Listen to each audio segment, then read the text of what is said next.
Hold on one second. Oh, you know what? I see what I did. All right.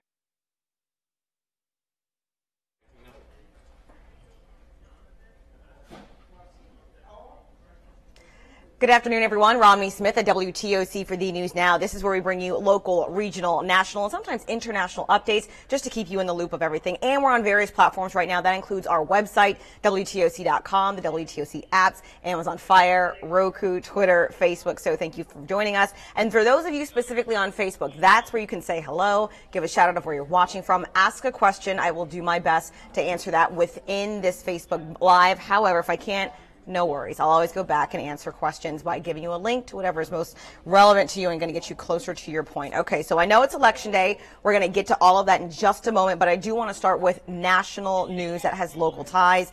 There is still no sign of 2 inmates who broke out of prison in South Carolina. You're looking at 3 of them right now. The one on the far left actually was captured on Sunday. Officials saying they're still looking for the 2 on the right. They could be in Georgia or North Carolina and potentially farther if they've gained access to a vehicle.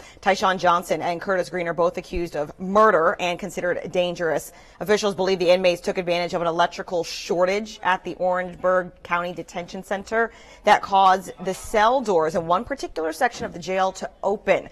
4 inmates jumped one of the guards. A third escapee, 27-year-old Christopher Bolton, on the far left-hand side of your screen, was in jail for carjacking. He was recaptured already. So just the 2 on the right side of your screen, the center and the far right, they're looking for them right now. An escape from the same jail last year was blamed on a door malfunction. Keep in mind, if you happen to see either of these men, you're asked to call 911 and not approach them. Again, these are accused murderers.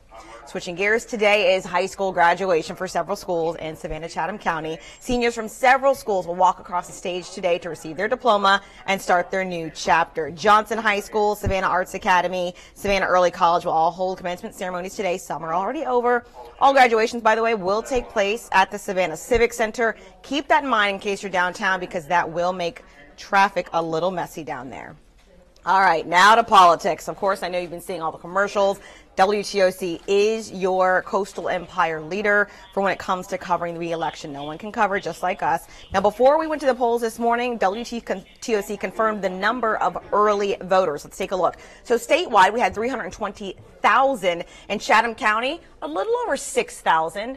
In Effingham County, a little over 1,000. And in Bryan County, a little over 1,200 early voters. And in Bullock County, a little over 2,200 early voters. But today is the day. Polls are open right now, and they will be until 7 p.m. But we actually got phone calls today because some voters got confused on exactly where they should be voting. That led to a lot of frustration. So the reason is because this morning, the Riverview Health Center was still listed as the polling place on the Chatham County website instead of Oglethorpe Charter School. So when people started showing up, they were turned away, and many were annoyed because they wanted to vote before they got to work. Well, Oglethorpe Charter School became the polling location for District 3, Precinct 14, back in 2016 for the presidential election.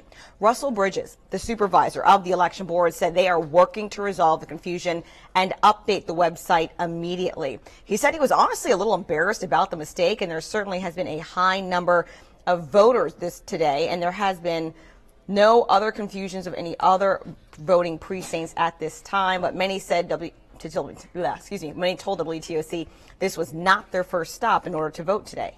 The website tells you that our voting place is still on LaRoche. Very confusing.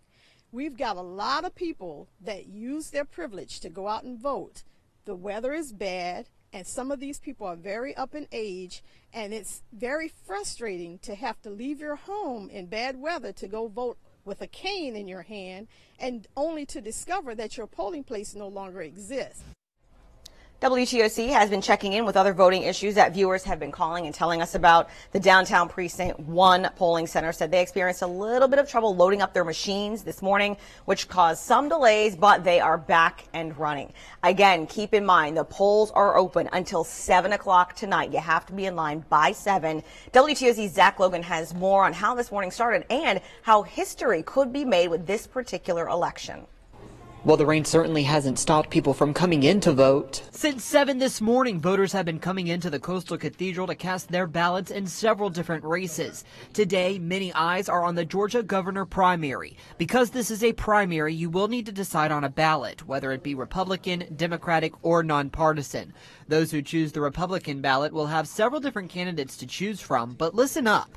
You will see 2 candidates on the ballot who are no longer running for governor. According to this announcement posted at the polls, Mark Urbach and Eddie Hayes are no longer in the race. If you vote for these 2 candidates, your vote will be void and will not count. Here's a look at the active Republican candidates, including Brian Kemp, Casey Cagle, Clay Tippins, Hunter Hill, and Michael Williams. Over on the Democratic side, 2 women are hoping to make history. Both Stacey Abrams and Stacey Evans would be the first female governor for Georgia. Abrams would also be the country's first African-American female governor. If you're ready to cast your vote, be sure to bring an acceptable form of ID like a driver's license, military ID, or a passport. The polls close at 7. Reporting from Coastal Cathedral, Zach Logan, WTOC News. All right, again, you have your information. Polls are open till 7 o'clock tonight. We will have live team coverage and digital cut-ins way more than normal this afternoon and tonight, just to keep you in the loop of all of the updates. All right, switching gears to weather now. Many of us have been rained on today, myself included. WTOC meteorologist Cutter Martin has a look at what they're monitoring right now that could send even more rain our way.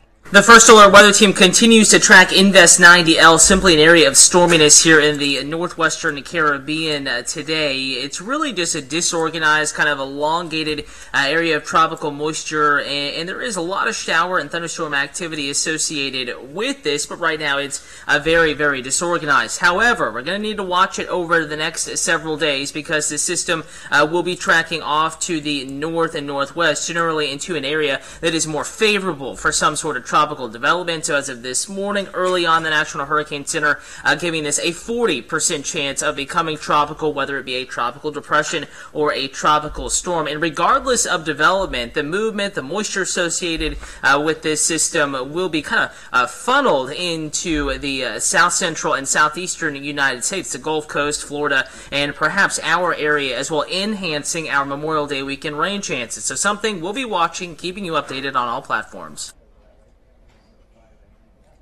All right, and if you go to the WTOC Twitter app, which is at WTOC First Alert, you can see the hour-by-hour chance of rain in the Savannah area. So we've passed the large part, which was about 1 o'clock this afternoon. So still, though, right now we're looking at about a 55% chance of rain. So still bring your umbrella with you. As, of course, we are always online at WTOC.com and our Twitter accounts if you'd like to follow us there. I do have several people on Facebook, a lot of you saying hello and giving a shout-out of where you're watching from. We certainly appreciate that. And a couple of comments on the election. We've got one person saying, considering how fragmented our county election boards are, yes, there are 2. I can't say I'm surprised. Unacceptable. That probably talking about the 2 different voting location mix-ups that happened earlier today. Ron Gehring asking a question about what I do, saying, is this all I do? No, it's not all I do. I do a lot of the digital newscasts, so I primarily do the ones at 10 a.m., at 2 p.m., and 3 p.m. Today there's a whole lot more as well.